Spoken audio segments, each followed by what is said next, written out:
I think the first time I ever remember hearing about or thinking about Society of Friends, which people call the Quakers, was from my dad. And then I remembered him talking about that they were very peaceful, loving Jesus believers, but that they wouldn't, that they would take it to a greater end of, not believing in war.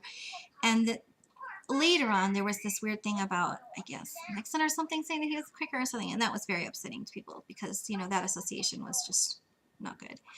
Well, I had always kept that in the back of my mind because, my dad being very PC, lovey, hippie, whatever, and so was my stepmom too. But just I thought, okay, well, maybe there are some peaceful Christians in this world. Maybe there are some ones who actually represent in the way that would prove the effects of this peaceful, benevolence that would actually be in their actions and not just, like, right. So when I was in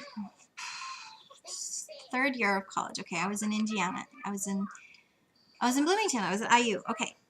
I had just been looking it up in the newspaper or something. I don't even know why I got caught on this page, but it was, the page where it shows like all the churches and stuff. And I did find Society of Friends, which it did say Quaker, and I thought, oh wow, okay, this is great. So I'll go see what this is like.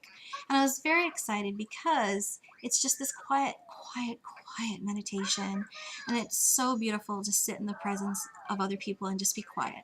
It's different than when you're waiting at in a dentist's office and everyone's uncomfortably quiet. No, because you have a purpose that you're focused towards, and it's loving deity. So every once in a while, and then there's different types of Quakers, so depending upon what kind you've gone to, but the kind that I went to was 1 hour of silent meditation, and then within that time frame of an hour, in some settings it could go longer, that a person, if felt moved to speak by spirit, would do so. And they sometimes were very short and quiet expressions of faith, and sometimes they were like small stories that people would share, and that was the way that they worshiped, and it was very touchingly beautiful because it had a reverence to it, it had a pacing to it, it had a chime to it, which I can't explain what I'm trying to say when I say chime, but it it had a resonance. I don't know what I'm trying to say.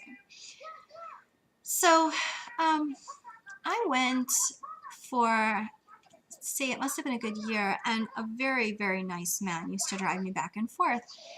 And we ended up doing some other studies on another subject at one time, and I'll bring that up as well. So it was really nice for me to get to see these people who made it a point to express that peaceful sort of a Jesus understanding, and that they very much always talked about the equality between races, that, there's only one human race, blah, blah, blah, that kind of thing. Which to some people is like new information, and to other people is like, how can you say that? And they're separatists or whatever degree. So I saw them as incredibly consistent, and I really liked that. Now, they don't have ritual per se of any variety. They eschew baptism, they eschew, well, any real ritual other than prayer itself, if you want to consider prayer any kind of ritual. But they have very plain meeting houses, and so it's not even called a church, it's a meeting house. And they have sort of a slant away from anything that would be considered like pagan, I guess. So well, especially over on the East Coast, they'll not use words that associate themselves with pagan. They'll call Sunday instead of Sunday because it's named after God, whatever. First day, second day, that kind of thing. And the older ones, they use plain speech, which is what got them in trouble in England because, they wouldn't like give deference to the king and stuff, and they would talk to him in simple speech rather than, the other one. I used to read like their little magazines and stuff, and I remember reading about some children who were raised in that simple kind of speech, which, it's all of the and thous, which now is, it's the other way for us. We've kind of switched them. But when you use that term, it's supposed to be out of recognition of the God inside of the other person, that, spark of God. And so, or that light of God, I think is the word that they use. I can't remember. It's been too long. But that, like, when someone would get mad at somebody, that they would say, not trying to insult that God part of them. And so this little girl would say, "Oh, you little V, you." It was like the funniest thing ever because she's trying to not insult her brother, but she was upset at him. So, I don't know. It was a good thing that I was with them. And then even when after I left Indiana, in California, I did find a group to worship with quietly in someone's living room. And I was definitely, for at least a whole other year, very, very meditatively active with them every first day, going to meetings and that kind of thing. And it was a really beautiful time.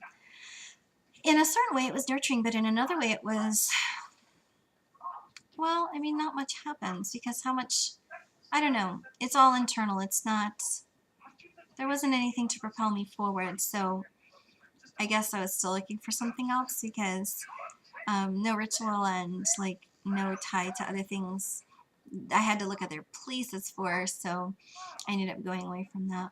But it was a great experience, and I've always had a very positive opinion of them, and I could definitely say that they were like the only Christians that I ever met that I thought were like peaceful, loving people, because I was just so convinced that, every other kind of Christian was like evil and bad and mean and had just really malintentions for everybody because whatever I was taught. Yeah, have to get over that.